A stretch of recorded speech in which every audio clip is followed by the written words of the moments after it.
آئیے آج ہم تاریخ کی ایک ایسی عظیم اور اثر انگیز شخصیت کی زندگی کا قریب سے جائزہ لیتے ہیں جس نے اپنے فیصلوں، اپنی بے مثال عاجزی اور کمال عدل و انصاف سے تاریخ کا رخ ہی موڑ دیا۔ یہ ساری باتیں خالصتاً مستند تاریخی حوالوں پر مبنی ہیں۔ یہ ایک ایسی کہانی ہے جس پر یقین کرنا بسا اوقات واقعی مشکل لگتا ہے۔ اب ذرا ان الفاظ کی شدت اور غصے پر غور کیا جائے۔ میں اس شخص محمد کو ختم کرنے جا رہا ہوں جس نے قریش کے اتحاد کو پارا پارا کر دیا ہے۔ یہ وہ انتہائی غضبناک اعلان ہے جو عمر بن خطاب نے اسلام قبول کرنے سے پہلے کیا تھا۔ وہ ننگی تلوار لیے نکلے تھے۔ یہ سخت اور تلخ جملہ اس زبردست تناؤ کو ظاہر کرتا ہے جو آگے چل کر ان کی زندگی میں آنے والی حیرت انگیز تبدیلی کا نقطۂ آغاز بنا۔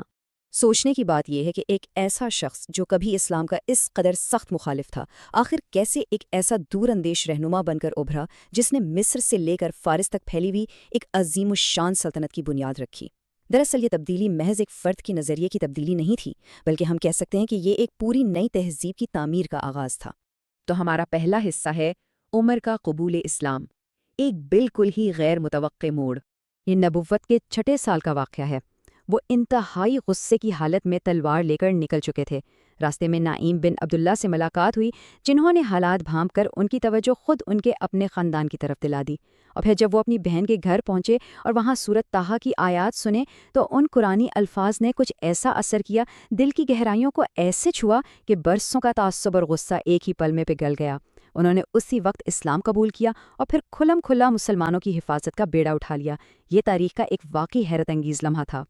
اب ہم آتے ہیں دوسرے حصے کی طرف، ایک عاجز اور منصف حکمران، ان کی بے مثال عاجزی۔ اگر ہم اس دور کے عام شہنشاہوں کو دیکھیں تو وہ شاندار محلات اور شاہانہ زندگی کے دلدادہ نظر آتے ہیں، لیکن ذرا اس زبردست موازنے کو دیکھتے ہیں۔ یہ عظیم رہنما جس کی سلطنت آدھی دنیا پر محیط ہے، وہ زمین پر مٹی کے بستر پر درختوں کے سائے میں سوتا ہے اور پیوند لگے کپڑے پہنتا ہے۔ تاریخ بتاتی ہے کہ جب غیر ملکی سفیر ان سے ملنے آئے تو دنیا کی سب سے بڑی طاقت کے حکمران کو یوں زمین پر سوتا دیکھ کر بالکل دنگ رہ گئے۔ انہیں تو اپنی آنکھوں پر یقین ہی نہیں آ رہا تھا۔ رات کے وقت عام لوگوں کا حال جاننے کے لیے گشت کرنا ان کا معمول تھا۔ ایک رات کا واقعہ تو حد درجہ دل خراش ہے۔ انہوں نے شہر سے باہر ایک خیمے میں ایک بیوہ کو دیکھا۔ اس کے بچے بھوک سے بلک رہے تھے اور وہ ماں انہیں محض تسلی دے کر سلانے کے لیے ایک دیگچی میں پانی اور پتھر ڈال کر ابال رہی تھی۔ یہ دردناک منظر دیکھ کر ان کا دل تڑپ اٹھا۔ اس موقع پر انہوں نے کیا کیا؟ کسی خادم کو حکم دینے کے بجائے وہ خود فوراً بیت المال گئے، وہاں سے آٹا اور گوشت نکالا اور اپنی پیٹھ پر لاد لیا۔ ان کے خادم نے کہا کہ یہ بوجھ مجھے دے دیں تو انہوں نے سختی سے انکار کر دیا اور کہا کہ کیا قیامت کے دن میرا بوجھ تم اٹھاؤ گے؟ وہ خود سارا سامان لے کر گئے، اس خاندان کے لیے اپنے ہاتھوں سے کھانا پکایا، اور پھر سب سے اہم بات، ایک حکمران کی حیثیت سے اپنی غلطی پر اس بیوہ سے باقاعدہ معافی مانگی۔ یہ تھا ان کا انصاف جس کی جڑیں گہری انفرادی احساس سے ذمہ داری میں پیوست تھیں۔ تیسرا حصہ ہے یروشلم کا تحفظ اور بین المذہب ہم آہنگی۔ اب ذرا 637 کے اس منظر پر نگاہ ڈالتے ہیں۔ عام طور پر فاتحین شاندار جلوسوں اور شاہی لباس میں طاقت کے غرور کے ساتھ شہروں میں داخل ہوتے ہیں، لیکن یہاں ایک حیران کن تضاد نظر آتا ہے۔ اتنی بڑی سلطنت کا خلیفہ جب یروشلم کے دروازے پر پہنچتا ہے تو وہ پیدل چل رہا ہوتا ہے۔ کیوں؟ صرف اس لیے کہ اونٹ پر سوار ہونے کی باری ان کے خادم کی تھی؟ اس سادگی اور عدل نے وہاں کے عیسائی رہنماؤں کے دلوں پر ایک گہرا نقش چھوڑا۔ انہوں نے شہر کے مقدس مقامات کو تباہ کرنے کے بجائے ان کا بھرپور تحفظ کیا۔ جب انہیں چرچ آف ہولی سیپلکر یعنی کلیسائے قیامت میں نماز پڑھنے کی دعوت دی گئی تو انہوں نے اسے انتہائی شائستگی سے مسترد کر دیا تاکہ بعد میں مسلمان اس جگہ کو مسجد نہ بنا لیں۔ یہی نہیں بلکہ انہوں نے یہودیوں کے مقدس مقام ٹیمپل ماؤنٹ کو اپنے ہاتھوں سے صاف کیا۔ ان کا جاری کردہ معاہدہ عمر دراصل ایک تاریخی دستاویز ہے جس نے عیسائیوں کے حقوق کو محفوظ کیا اور صدیوں سے شہر بدر کیے گئے یہودیوں کو واپس آ کر بسنے کی اجازت دی۔ انہوں نے صحیح معنوں میں ایک ایسا ماحول قائم کیا جہاں سب آزادانہ اپنی عبادت کر سکے۔ چوتھا حصہ ہے عدالتی نظام کا قیام اور انصاف کی پائیدار بنیادیں۔ قاضی ابو موسیٰ الاشعری کے نام ان کا لکھا گیا مشہور خط آج بھی اسلامی قانون اور عدلیہ کی مضبوط ترین بنیاد سمجھا جاتا ہے۔ اس میں انہوں نے واضح کیا کہ عدالت کے سامنے ہر شخص برابر ہے اور ثبوت پیش کرنے کی ذمہ داری مدعی پر ہے۔ انہوں نے ایک بہت خوبصورت بات کہی کہ اگر جج سے فیصلہ کرنے میں غلطی ہو جائے تو اپنی انا پر اڑے رہنے کی بجائے حق کی طرف لوٹ آنا ہی بہترین عمل ہے، اور نئے مقدمات میں پرانے فیصلوں سے رہنمائی لینے کا اصول بھی دیا۔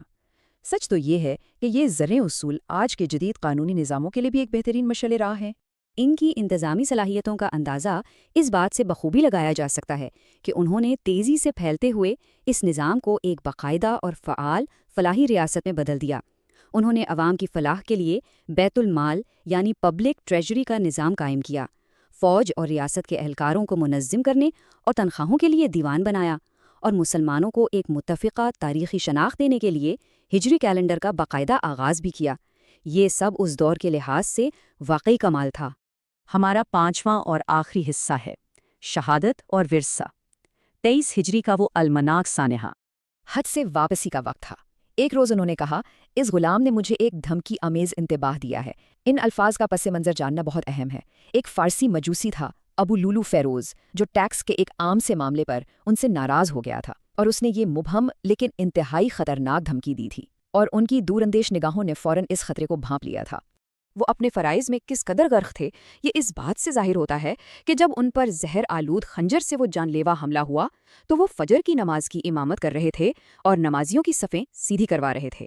اس انتہائی شدید اور اچانک حملے کے باوجود آخری سانسوں تک ان کا ذہن اسی بات پر مرکوز رہا کہ نماز کی ادائیگی میں کوئی خلل نہ آئے۔ اس اچانک اور بزدلانہ حملے کے بعد مسجد میں ایک شدید افراتفری مچ گئی۔ وہ قاتل اتنا پاگل ہو چکا تھا کہ اس نے خودکشی کرنے سے پہلے مزید 13 نمازیوں پر بھی اندھا دھند وار کر دیے۔ ان میں سے 6 تو شدید زخمی ہونے کے بعد بچ گئے، لیکن 7 افراد زخموں کی تاب نہ لاتے ہوئے وہیں شہید ہو گئے۔ یہ ایک انتہائی ہولناک منظر تھا۔ نبی کریم صلی اللہ علیہ وآلہ وسلم نے انہیں بجا طور پر الفاروق کا لقب عطا کیا تھا۔ الفاروق یعنی وہ شخص جو سچ اور جھوٹ، حق اور باطل کے درمیان بالکل واضح اور دو ٹوک فرق کر دے۔ یہ لقب ان کی شخصیت کی مکمل عکاسی کرتا ہے۔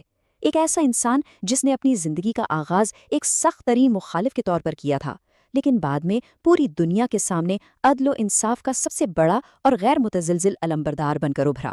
اس سارے سفر کے اختتام پر ایک انتہائی گہرا سوال ذہن میں ابھرتا ہے۔ اگر ہم یہ مان لیں کہ کسی بھی رہنما کی حقیقی کامیابی اور بڑھائی اس کے عہدے، محلات یا جاہ و جلال میں نہیں بلکہ اس کی سادگی، تقویٰ اور عوام کی بے لوث خدمت میں پوشیدہ ہے، تو پھر عمر بن خطاب کی یہ عظیم میراث آج کے اس جدید دور میں طاقت اور لیڈرشپ کی تعریفوں پر کیا سوالیہ نشان کھڑا کرتی ہے؟ یہ واقعی ایک ایسا پہلو ہے جو ہمیں دیر تک سوچنے پر مجبور کرتا ہے۔